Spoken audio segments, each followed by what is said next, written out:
I mean, that's a great question. So, Tony Robbins talks about it a lot, the science of achievement versus the art of fulfillment. And, achievement is important. They're not, achievement and fulfillment aren't poles. They can coexist together. But yeah, I would say the work with Tony Robbins had more of a breaking through, achieving kind of approach intervention. But I want to be very clear, always, from Tony, was in service of fulfillment. All right. So achievement without fulfillment is the ultimate failure. That's one of my favorite Tony quotes. The work with Deepak and specifically David G more recently is really around the spiritual aspect, and that wasn't focused really at all on achieving.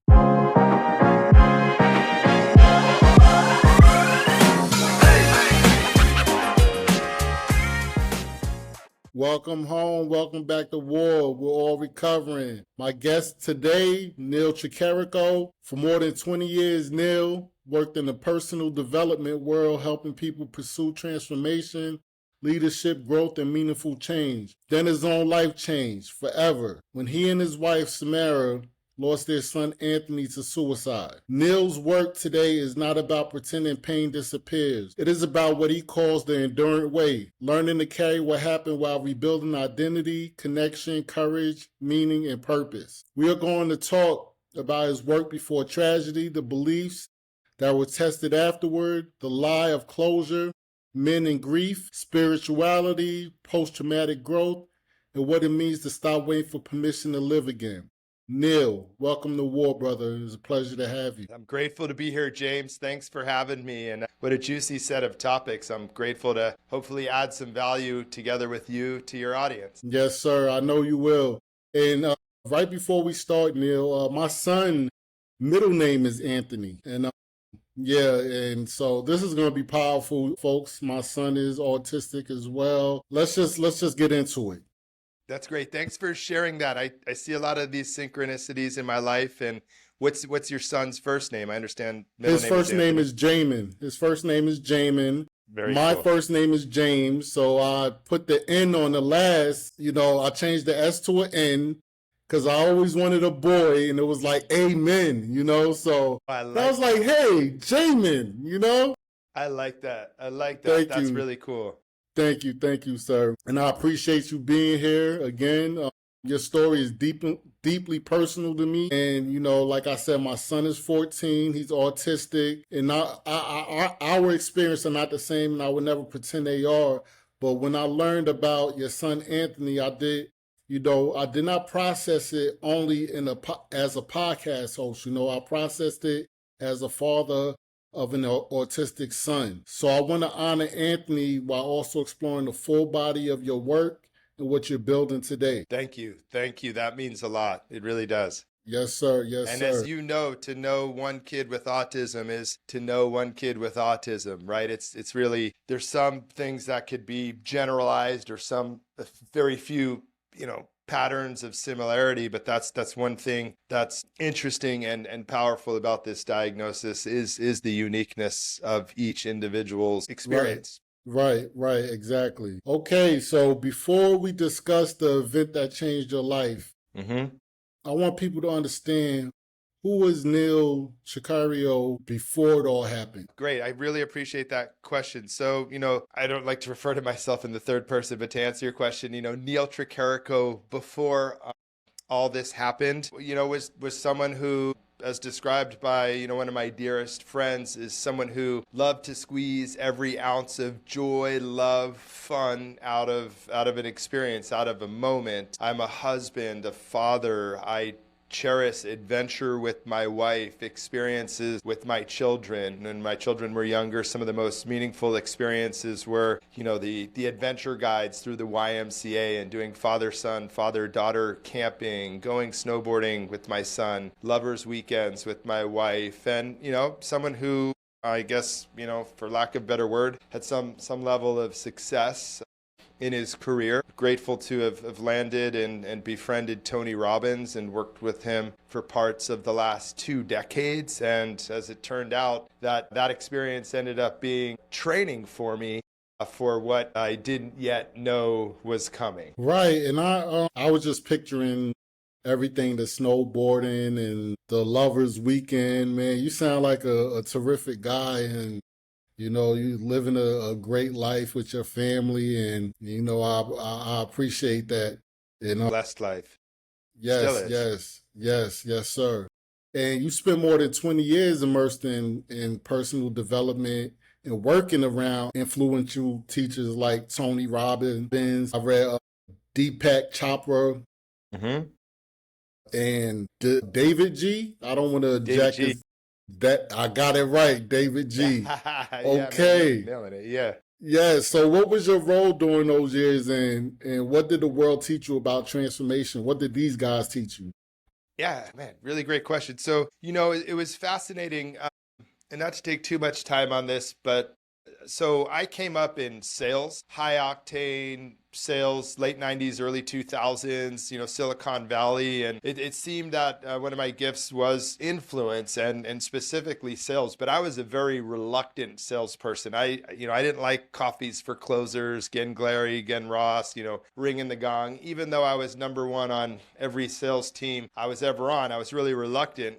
And my world opened up when my wife and I moved in 2004 from San Francisco to San Diego. And I did some work because I was really exploring a different career path. I wanted to find more purpose. And long story short, I met this amazing woman who helped me sort of navigate my gifts. And it turns out, my core talents are influence and leadership, and that those are best applied to sales. But what we uncovered and set out on was that I would look for companies that I could work with and lead that were having influence and impact. And that's ultimately how I wound up at the Chopra Center, met David G., and was able to build and lead a sales team for organizations that were having massive impact on people's lives. And my work with David G. and Deepak Chopra opened up the spiritual side of my life, where I was able to bring in meditation.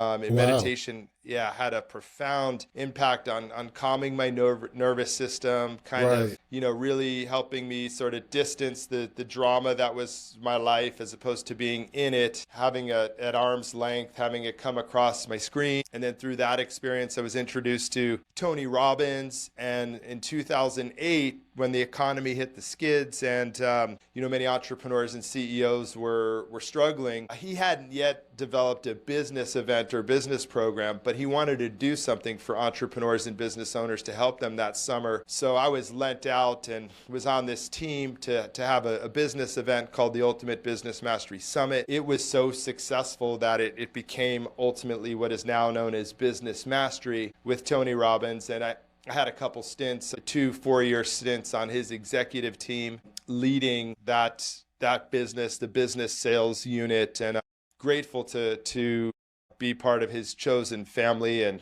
call him a friend. But the transformation was real. I was learning aspects of understanding how to change my state, how to understand, that life is happening for me, not to me. Also, even on the side with Deepak Chopra, the quantum physics side of things and spirituality. But it was fascinating because I really understood these things, but I was also blessed for the most of my life. I didn't have too much adversity until this event.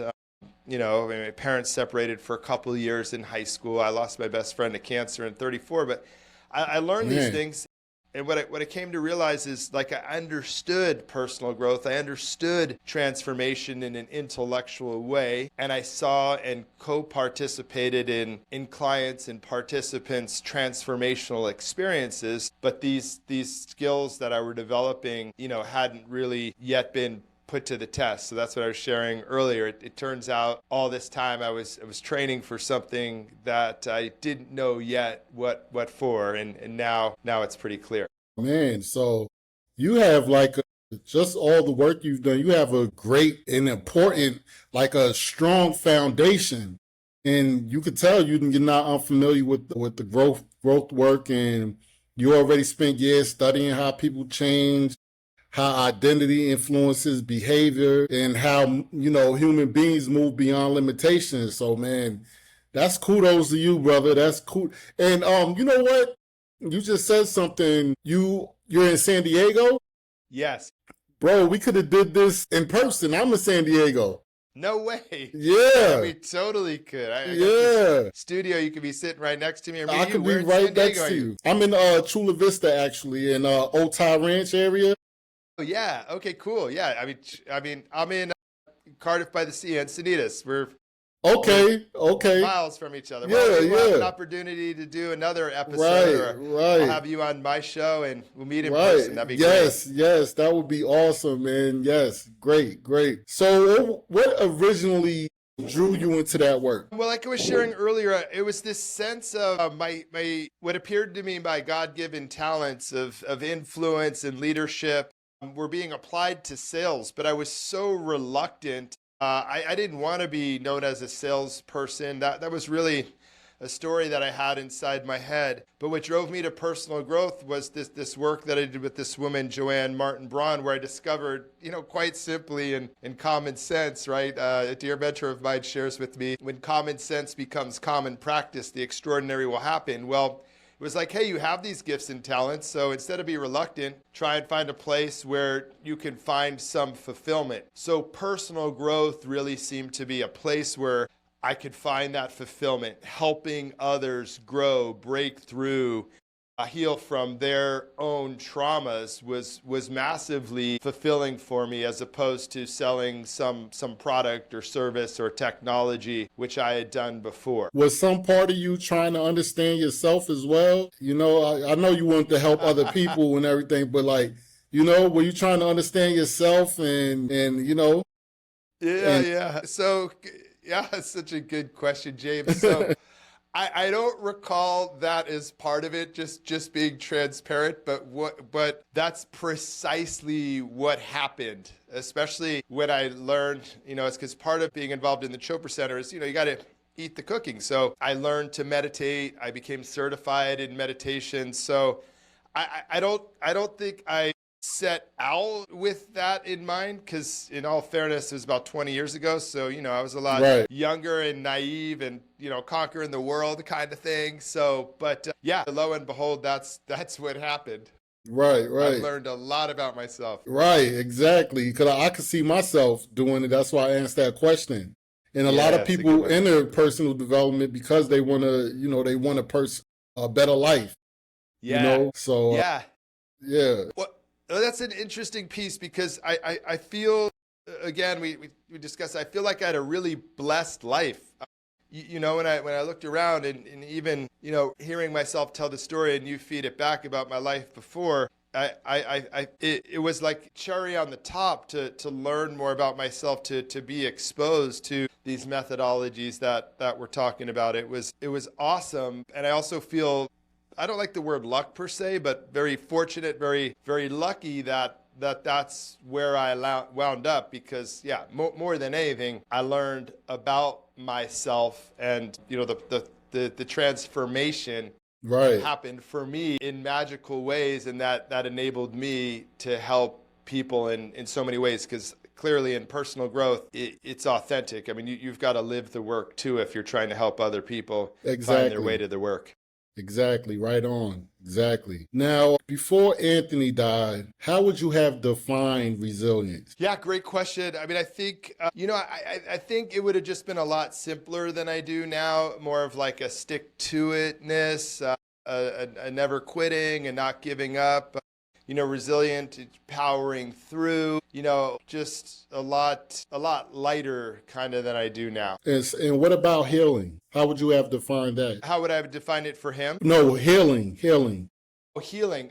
Yeah. Well, healing was for people that were going through really difficult life challenges that, other than those two examples, I didn't have much experience with. I didn't have a lot of Right. trauma. I mean, my parents separated, but they got back together. When I did lose my best friend at 34, that's when I was really kind of first experienced grief and healing.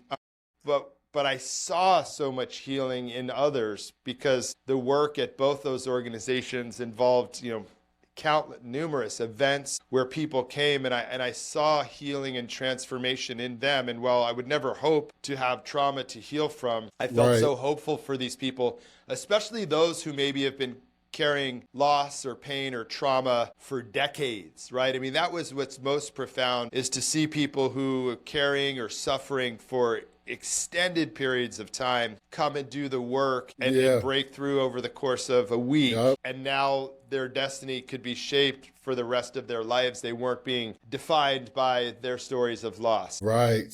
Right.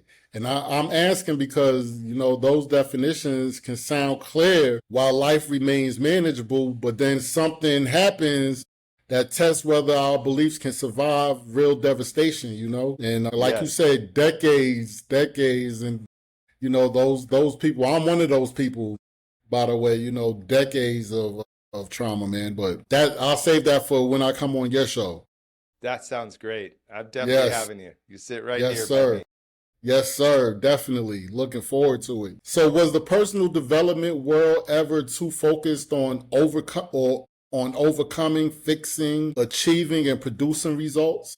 I mean, that's a great question. So, Tony Robbins talks about it a lot, the science of achievement versus the art of fulfillment.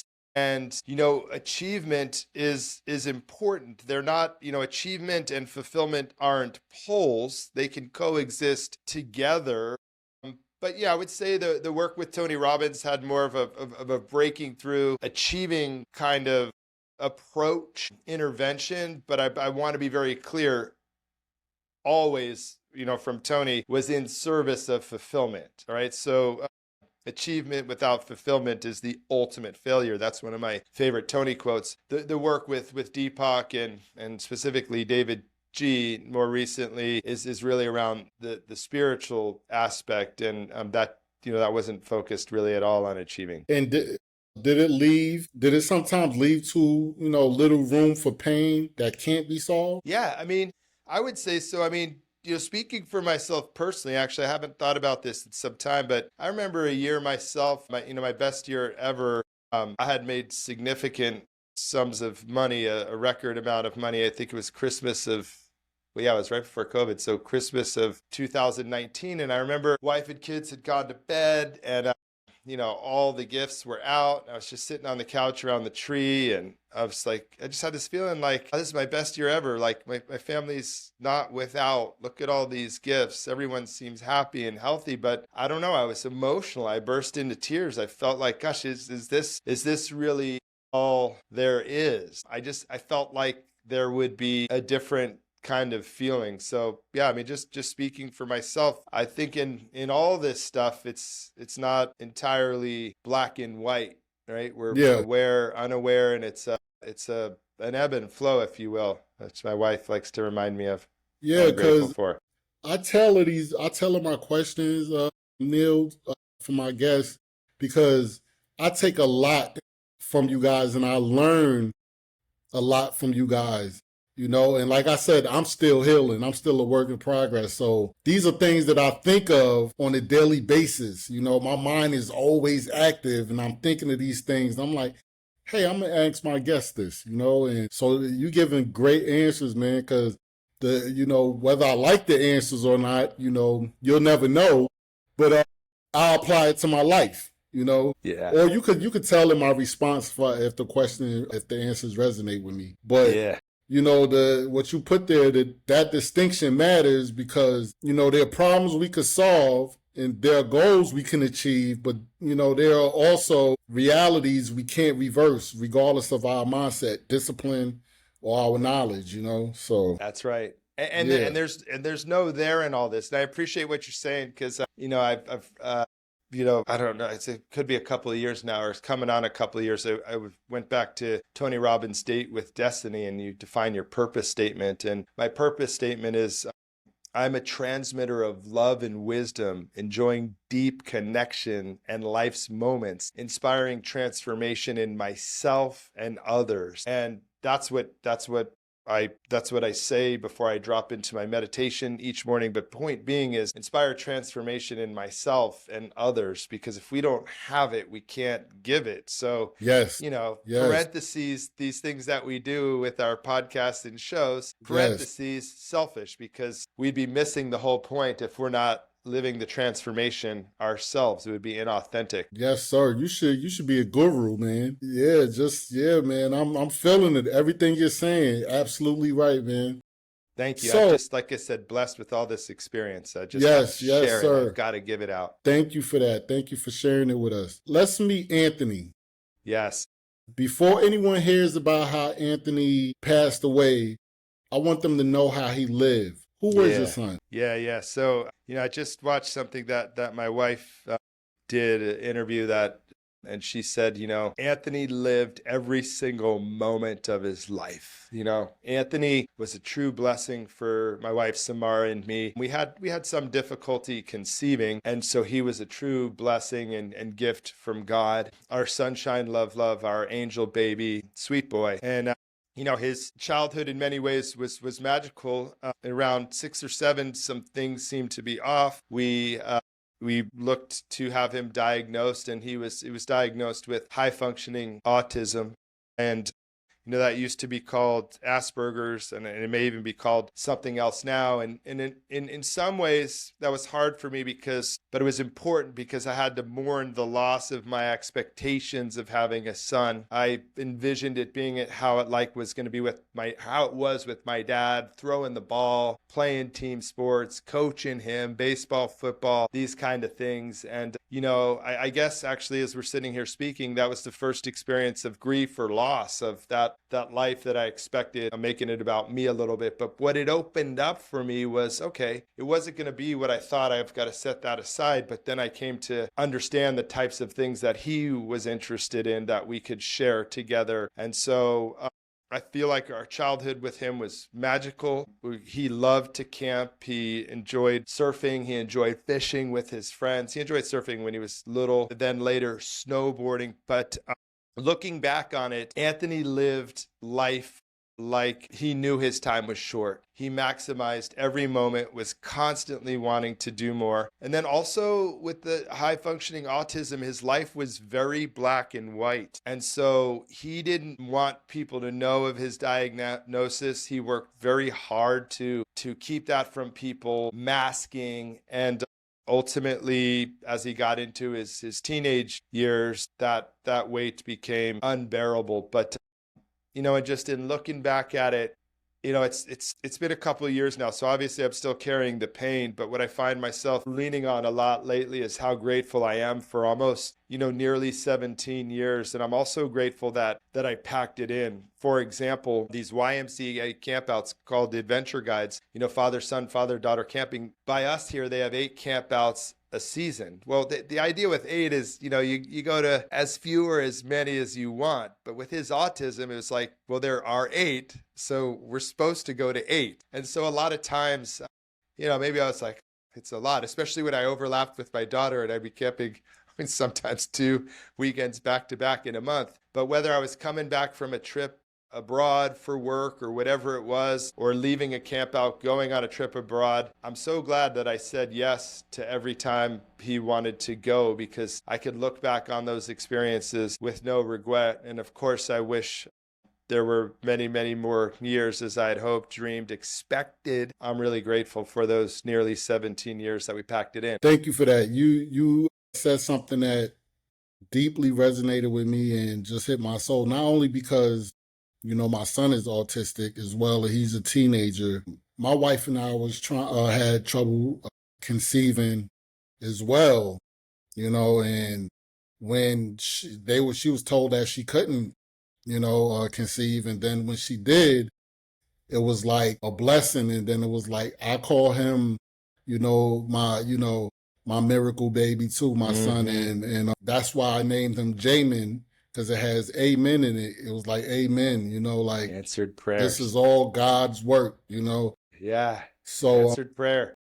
Yes, and man, brother, we are like I'm from another mother. Yes, my son's middle name is Anthony. Like this was meant to be, man. And yeah, and I understand why Anthony was trying to, he didn't want to disclose his diagnosis, because a person should never be reduced to their diagnosis, like the world we live in, like our autistic kiddos is just on another level. They see the world different, and they see the world for exactly what it is, and I we just do. can't comprehend that, We can't. We can't. And I may be getting ahead of where you want us to go here, but that's ultimately what we came to realize. And while there's really good work being done for our kiddos, it may not be the best work. The best work that I've come to find now, unfortunately, after the fact, is the work being done around just what you've said. My son's diagnosis was ASD, autism spectrum disorder.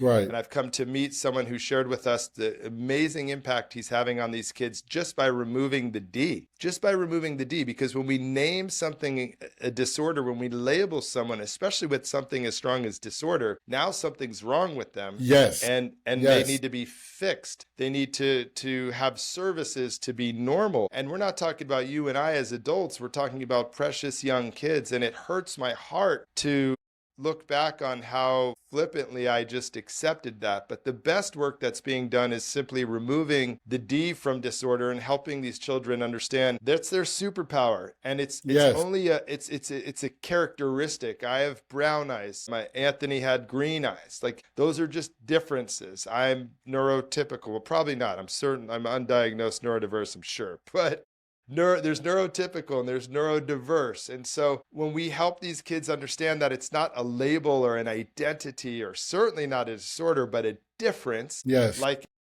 skin color or eye color or hair color, now they can feel a part of. And then all we need to do is help them find their tribe, right? Yes. Their group where they fit in, they are belonging, they're superheroes, right? So, ours might have been, or mine might have been, Michael Jordan or Steve Kerr or Keith Hernandez or whatever. Well, theirs might be Elon Musk or whatever it be. But when we can help these kiddos find their superheroes and their tribe, that's going to do more than any of the things that we're doing Yes. with these diagnoses, labels, and Right. fixes. Right. It's just like I said, we just don't understand them. And I think we should be trying to adapt to them instead of the other way around, or them trying to, adapt to us. And, the nonverbal autistic kiddos, maybe they speak in ways that I have a whole theory about this. They communicate in ways that, we just don't know yet. Like, Yeah. we should be trying to learn that. And the autism rate is going up. It's not going down. So maybe, our DNA. I have a whole theory of this, Neal. I'm not going to get into it. Let's get back to Anthony. Okay, but hold on. Before Yes. we maybe we'll save that for another Yes. podcast. But Right. I want to say, brother, I'm tracking with you. So is Janan nonverbal? Yes, he's nonverbal, right? Yeah. I mean, He speaks words, but it's not in sentences. I mean, I would like to have another convo on this, because my hallucination is our beliefs are the same, and I've come to learn so much more. But there's a higher prevalence of the diagnoses. What's hard about autism, it's such a broad spectrum, right? But there clearly seems to be some spiritual aspect of it too, a correlation to a real gift level, and that these souls are here to help shed love and light. And Yes. I'm sure you're aware of the telepathy tapes, but the magic. That's what I wanted to get into. Yeah. That's what I wanted, but I said I'm not going to get into it. I mean, yes. It may be another podcast or another, because I'm more curious about that for you, because Anthony wasn't nonverbal. I mean, he could pass, if you will. Many people didn't know, but I find it fascinating, and I find it very believable and true. So we should be nourishing and leaning into that, because it's my hypothesis that these kids, these souls, are the ones who are bringing the light back in these most challenging times. Yes. And we can go there now if you want to, whatever you want, man. This is your show. Yes, man. Yes, I agree. We are here. We are eye to eye right now, Neal. I'm telling you, we're thinking the same thing. But I want to learn more about Anthony. What made him laugh? Because my son is hard. It is weird things that make my son laugh, right? Yeah. Like it's just weird, right? Or I find weird. So what made Anthony laugh? what made Anthony laugh was a lot of like silliness. Just his younger nephew, rolling around, wrestling, playing with his dog. But it's interesting when we talk about humor. One of the things very early on as a child, especially in elementary school, is he wanted to be funny. Anthony wanted to be funny. He wanted to make others laugh. And one of his early teachers would share, is like, oh, Anthony's such a sweet boy. He went to a Montessori school. It was so beautiful. It really served him. And so she worked with him about comedic timing. So that was something that was always a little off for him. Uh-huh. So, and I remember we heard from her, like, when he told this joke and it landed. So, it's so Ant, and I call him Ant, by the way. That was his nickname. Okay. That I gave him, but it stuck to him so much. Speaking of elementary school, he went into the administrative office and told them to change his name. So from there forward, he was known as Ant. So anyways, long answer to your short question. I'm more hard-pressed to think about things that made Anthony laugh than how hard he worked to bring others joy and make them laugh. Right. Definitely an angel, man. And what was he passionate about? What could he do for hours without losing interest? Others. He was passionate about his friends. One of the things that they prepared us for in this work is, in the work around autism, was that he may have a hard time making friends or be susceptible to bullying. And he worked so hard at that. He poured himself into his friends. He had an abundance of friends. He was so blessed with friends, but that's what mattered to him most, especially in his teenage years, pouring himself into others. He just wanted to be with friends all the time. That's great, man. That's great. I'm just getting to know him. And I appreciate that. Yes. And what part of his personality reminded you most of yourself? James. Hard one, huh? Yeah, because we were so different. So different. Take your time, man. Take your time. So very different. But right. In looking back and also in real time, he, like me, wanted to help others. He wanted to help others. And also, I think our sense of adventure and play were very similar. Right. Part of what was hard was how different we were. Right. It didn't mean, there was so much love there. I struggled sometimes to, I don't know about that. Like I struggled sometimes to see myself in him. I don't think that's true, but he wasn't like a chip off the old block per se. Right. But at his core, I think our care, our heart, yes, our empathy for others is, I think, something that we shared, and I'm emotional about it because that's, to me, more meaningful in hindsight than if he liked baseball and I like baseball and I got to coach his team. Exactly. But it took some work. Right. That I was all in for, and I would trade everything to have another shot. Yes. I could talk to you about something else right now and get into, you're going to see him again, because I had my whole near-death experience, and, people, I just won't get into it right now. We'll talk about it later, but. Well, I'll just share with you so we got a few conversations now, autism, spiritual afterlife, but one of the true blessings of this entire experience was the love that our community poured into us. And if you could believe it, people want to give you gifts and just help in any way, pray for how they can help you. So we had multiple mediums, gifts that were offered to us. So I know with certainty Anthony is on the other side. I'm grateful for the real communications that I've had with him through the medium's work that's opened up communications and connection that I'm able to have with him now. So while my old story was that my life will never be the same or as good as it could be because my son is no longer here, that's a BS story. My true story is, I haven't may not have gotten the life that I dreamed of, my destiny is still being written, and I believe we've contracted for this experience in some way to bring a greater level of awareness on this. I haven't shared it yet, but on this stat that unfortunately we became aware of weeks after Anthony's passing, that kids with his diagnosis are nearly 30% more likely to take their own lives as he Wow. did. And yeah, exactly. None of this was shared to us during our autism journey. Someone I didn't even know found me on Facebook and said, "Were you aware of this? There's this great work that's being done in the United Kingdom." And we were so unaware of it and so shocked by it. That was the calling to something greater, God, universe, spirit, that said, we can't have another family experience what we've experienced, let alone another child take their life in this Right. way. And that's when we founded the nonprofit, the Endurance movement. So all that to say, that's born out of the spiritual certainty that I now possess, James. I don't want to assume, but I imagine that you've felt that certainty. You may have had faith before, but the NDE creating that certainty of this truth that this is part of something much bigger. Much And bigger. that's my lived experience, not my belief or hope or faith. Yes, sir. Well said. Well said, sir. Thank you.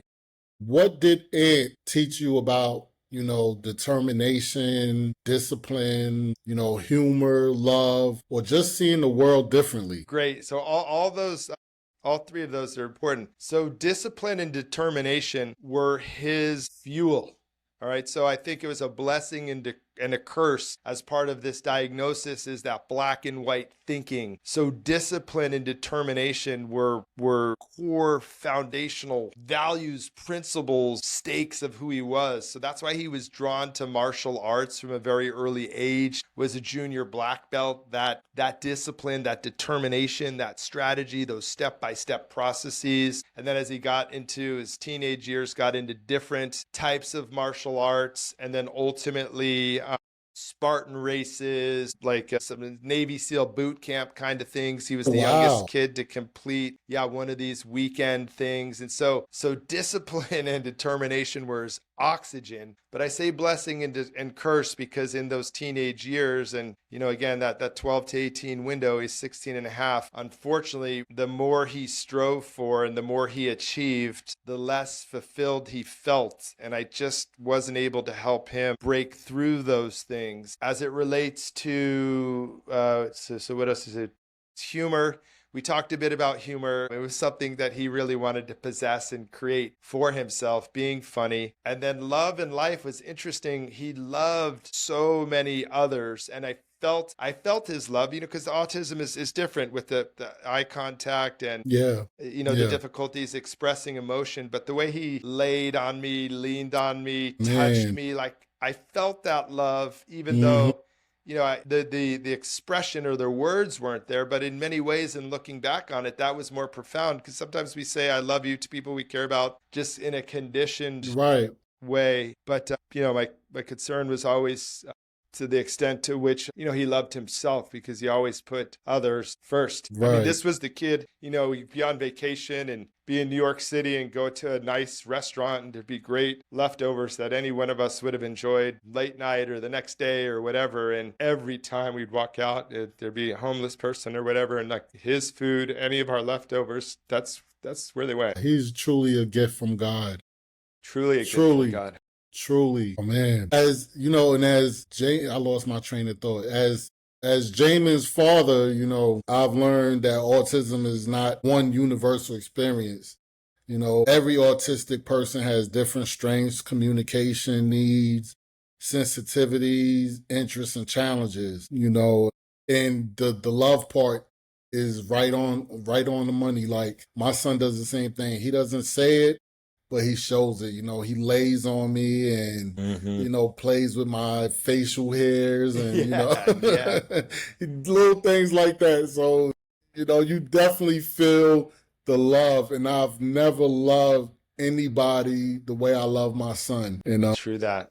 I do know. So I feel you, man. I feel you. What did you wish more people understood about Anthony beyond the label autism? Well, what's fascinating is he masked all this so well that I feel like people that got to be blessed with the presence of Anthony in their life experience all that he truly was. I don't know to the extent, matters isn't the right word, but only his mother and I and his sister and probably my parents and her mom knew his struggles. And I think, hearing from so many of his friends now, like just blown away. They had no idea that he struggled with depression. Many of them didn't even know he was diagnosed autistic. So, maybe on some level that they knew that, but they were blessed to get to know all of him in his realness. They just didn't get to know how he hurt. Right, right. Because sometimes people hear, like, even I'm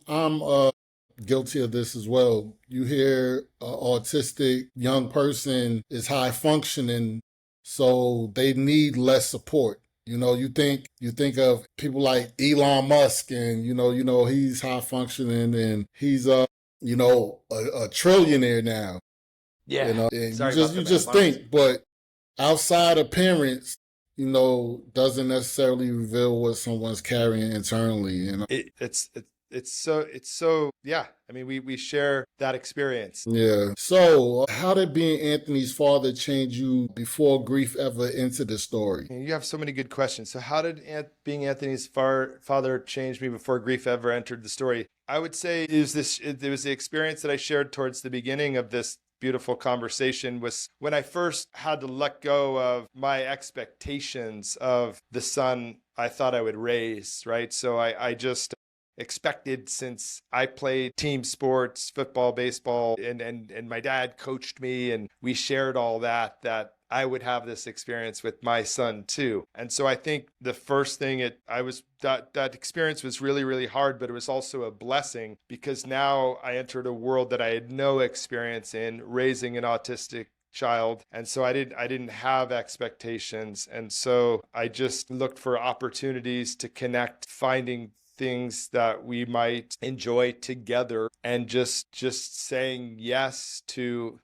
I don't want to suggest I said yes to everything, but I sure said yes to all the adventure and experiences that he wanted to have. And that those experiences then inevitably opened up the things that he really enjoyed, like rock climbing. We never would have learned about rock climbing without going on these campouts, or fishing, or these things. So yeah, it I guess looking back on it, I had to grieve the loss of what I expected, but much like I'm learning and sharing now, it's like in that opens up the possibility for what may be magnitudes more extraordinary. I mean, certainly I would have loved team sports and everything like that, but like when others were traveling and going from game to game to game, we were either camping or snowboarding or spending time together. Right. And that proved to be a big blessing, as opposed to watching him compete. I was engaged with him those weekends.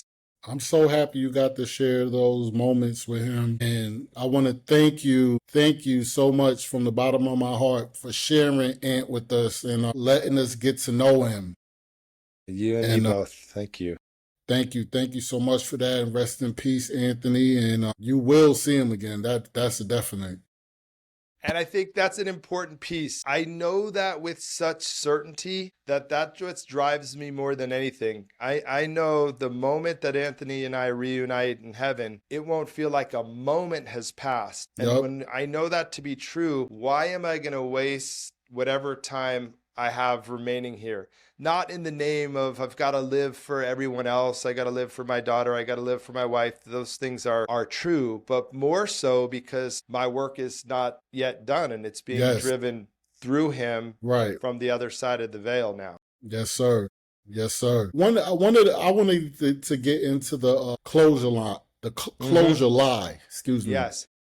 That's one of the most memorable ideas in your work. What exactly is the lie? Yeah, so the closure, the idea of closure is a lie. It's a myth. Now, I don't want to take anything away from Kubler-Ross's work and the 5 steps of grief. All of those are true. I mean, those experiences of those 5 steps exist. But grief, closure, this idea that, okay, I've had this loss, I'm going to grieve it, I'm going to go through these steps or some process, and then I'm either going to be on the other side of it, or I'm going to be who I was before, is an absolute lie. And so much so that I think, guys, you giving me the thumbs up, I think so much so that I think it's actually doing a disservice to people because the expectation is if I do this work, I will have this result. And so when they do the work and they don't have the result, most believe that something is wrong with them because this work existed. It must help in some way. And so why aren't they feeling different? So I want to take the idea and concept of grief as an experience with a start and end and set it aside. And what I've really found to be true is this concept of both and, the experiencing of duality of motions. It's my belief and my lived experience that we must stay just north of suffering. So what do I mean? Like suffering is in the corner in the fetal position, completely incapacitated and unable to live, walk, breathe, survive. And, losing a child to suicide, no one would judge me if I suffered, if I just checked out. But that's not what we're here for. We're here because there's a purpose. We're here to give and grow. And so if we can find enough purpose, just something to place that love that has no place to go, and there are plenty of people and places to place that love, but if we could stay on just on this side of suffering into pain, now it can carry pain. In a silly example, if I had a painful headache right now, I wouldn't tell you I can't show up for this. I would play through with a headache. Well, this is a far more greater example. You can't see my heart. If I had broken my arm, you could see a cast. But my heart, it's not red. It's purple. It's bruised. It's beaten. It's been blown to bits. But bit by bit, it's come back together. So all that to say is the trauma has created a tremendous amount of pain. But instead of trying to work or go through some process to close and no longer feel that pain, I accept that pain and I hold it. Yeah. And that enables me to also experience the possibility, so extraordinary levels of pain, trauma on this end of the spectrum. But over here now, what's cracked open is extraordinary levels of joy, love, connection, intimacy. I appreciate life so much more than I ever did. I do believe I didn't take it for granted, but looking back, I sure did. Every moment that I'm able to connect with my wife or my daughter, silly trips that I go on with buddies, snowboarding or going to concerts, I appreciate them so much more. So my belief is this idea of some arc of closure is a lie, but that if we can carry both pain and connection, pain and joy at the same time, if we can transmute our pain into purpose, now what'll happen as we grow is instead of closure, that pain will still exist, but we'll get stronger at carrying it and it'll get lighter. Now, I'm only 2 years in, but I could share with you that's been my lived experience. And I also have recovery as part of my story. And I feel like my 2 years are a critical 2 years that I could share this experience with others who are going through it, hopefully lift them up off the mat to create a pinhole of possibility that they too might be open to the possibility that there's still a life worth living. And if I can help them move out of suffering into possibility and let go of this lie of closure as an outcome or result, now there's a possibility for this both and. And if we can create the communities and safe places and love on folks like I was loved on, they too might see what you and I are seeing in this experience, that this is what life is really all about. Because another thing I've come to learn and realize is everybody has loss, everybody has trauma, everyone has experience. I thought I understood that, but the things I've seen, heard, learned, my experience of losing my son in this way is every bit a parent's worst nightmare. But I have dozens of stories that I promise you would strike you as far worse. And this is why I do this, folks. You just gave me free therapy. This is everything you said. I'm shaking my head over here. Like, I couldn't agree with you more. Like, fantastic. And closure implies that something can be completed, sealed, placed behind us. That's all good and dandy. It might work in a business transaction, but it doesn't necessarily describe love or grief. So, man, you're giving it to me. I love it. I love everything you're saying, man. I love it. It's your powerful questions that have opened up for this possibility to help each other and your audience and wherever this content is meant to wind up. Yes, sir. I'll tell you, it's going to wind up everywhere. I'm making this a free episode, so because everybody need to get it. So thank you for that. That hit me. And why can't chasing closure keep someone stuck rather than helping them move forward? Well, because there's the finish line is never achievable. There's no moment where that's done and you return to where you were. And so it's like a false friend. I mean, it doesn't happen. And the reality of it is, if you're living in this other way of the duality of emotions, you don't really want it to happen. I feel so much lighter than I did this time last year. You know, people told me the second year was the hardest, and I didn't want to take on that story, but they were right. But far and away, the second year was the hardest for whatever reason. But it's getting lighter now, and so again, the pain still exists, but I'm stronger, so it feels different and lighter. But now I'm finding myself missing the pain, missing the guttural moaning grief and crying, and feeling like maybe I feel him less. And I know that's not the truth. I've integrated him in it to complete that. It's not even, it's pain and it's loss, but really it's love. And so why would we want to close out that love? You know, I'm speaking Yeah. specifically of losing a child. Mm.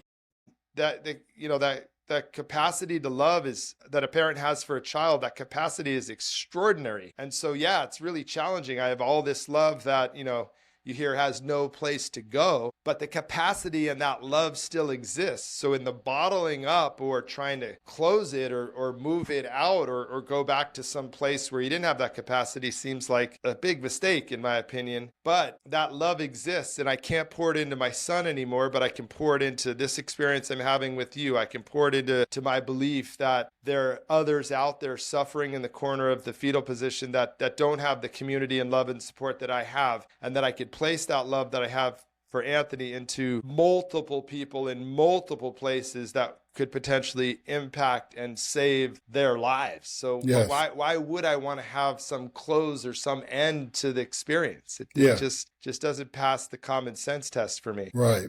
So before we close it out, let's get into the heart of your current work.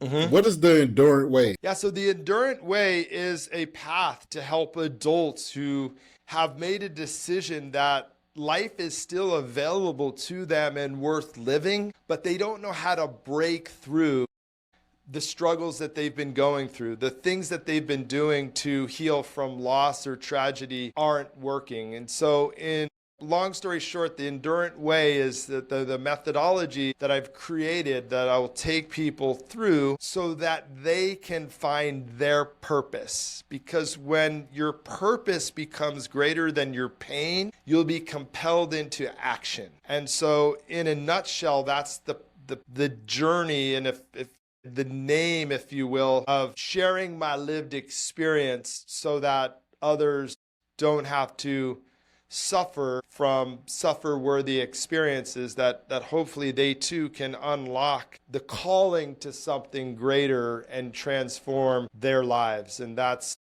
it starts with community, it starts with transmission like we're doing here. Right. And then we can do the work so that we can help people break through the myths of closure, of survivorship, any of these things, and let go of what's not working for them and hold this space and love on them in community, but give them specific tools so that they can open their hearts, open their eyes, so that that gift from God, Spirit, Universe that exists can be felt and lived, and that moment of that purpose transcending their pain, even in the smallest way, will create a purposeful life for them. And this has become my life's work, going all the way back to the beginning of our call when I talked about I have these gifts and I don't feel like the career of sales is the most fulfilling place for them. Well, now I've found the most fulfilling place for them. Yes. It's at a tremendous cost that I would trade it all back for, but knowing Right. that that's not possible, I honor and am grateful that I've truly found the confluence of my gifts and my purpose. Right.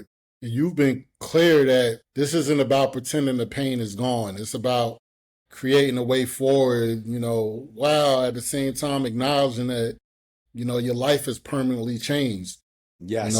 So thank you again, sir. Thank you for everything you're doing. And Thank you, James. yes, sir, definitely. And Endurant, feels active. It It doesn't, describe someone waiting passively for suffering to end.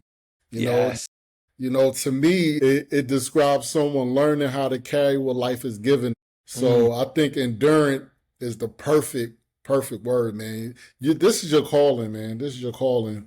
And Well, James, hold on just a second. I think I'm going to borrow that. Endurant is, endurant is helping people find the life worth living. It's so powerful to add that on because the textbook definition is capable of overcoming hardship or adversity. But I think we're going to borrow what you've shared here. I want to get it right because endurant is active. It is possessing those capabilities. Now, and again, it's like all that we've talked about in this last hour. There's no outcome. There's no result. It's something within us. So thank you for contributing so meaningfully and opening up this space where we could transmit and hopefully even if it's just one person finds their way.